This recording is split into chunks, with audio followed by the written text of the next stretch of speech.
અમારા બેનનો પણ એક ભાવ લેવાનો છે, અમારા સંજયભાઈના બેન છે ભાઈ. ભગવતી મારી સિકુદરમાંનો રાહડો પણ લેવાનો છે ભાઈ. પણ મજા આવે ત્યાં સુધી બેહાજો મારો બાપ. હા, અને મારી આઈનો આગેવાન મારો ધરતીનો ભાલ જળો વીર ફેકલો ભાઈ.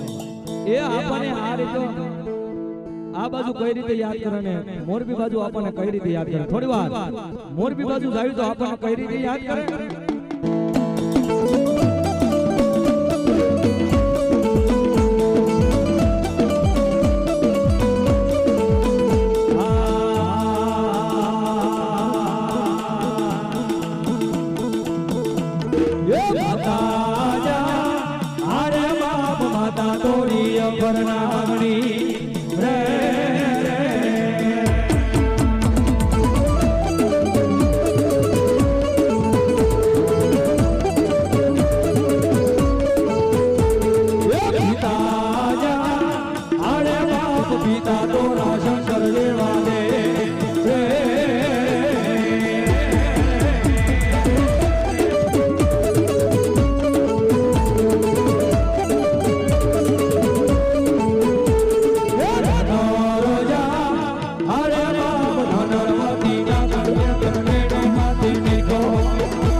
Yes,